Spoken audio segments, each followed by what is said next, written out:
हाँ भाई आस आस याडे याडे याडे ऑटो खाली अच्छे याडे भाई ऑटो फांका अच्छे हाँ ऑटो खाली अच्छे आस आस आस बस एई पटिया केते नबो पट्टिया पड़ଯିବ ଏଇଠୁ 150 ଟଙ୍କା ଦବା ବସ ବସ ବସ ଜଲ୍ଦି ନାଇଁ ମ ଏଟା କେତେ ବାଟ ଯେ ନାଇଁ କିଲୋମିଟର ହିସାବ କର କିଲୋମିଟର ଗଲେ ଏଇଠୁ 16 କିଲୋମିଟର ହେଲା ବେଳକୁ 16 ଅଷ୍ଟା ନାଇଁ ଜାଣିନି 16 ନୁମା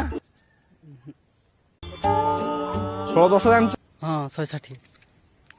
160 ଦବ ବସ ବସ ନାଇଁ ମ 160 ଟଙ୍କା କଣ ଭାଇ ସକାଳୁ ତମର ମୁଣ୍ଡା ହିସାବ କରିଦେବି ତମର ହଁ କର କର ମୁଣ୍ଡା ହିସାବ କଲେ ତମର ରାଶି କଣ ମୋର ବା ମିନ ରାଶି ମିନ ମାନେ ମାଛ ମାଛ ହେଲା ବେଳକୁ ମାଛ କେଜି ନା କେତେ ଚାଲିଛି ଓ ମାଛ କିଲୋ 250 ଟଙ୍କା ବା 250 ଟଙ୍କା 250 କଣ ଭାଇ ମିନ ମାଛ ମୁଁ କିଛି ବୁଝି ପାରୁନି ଠକୁଛ ନା କଣ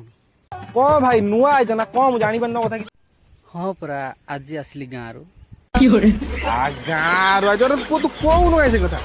ତୁ ଗାଁରୁ ଆଇଛ ଟଙ୍କା 500 ଜଲ୍ଦି ହଉ ଚାଲ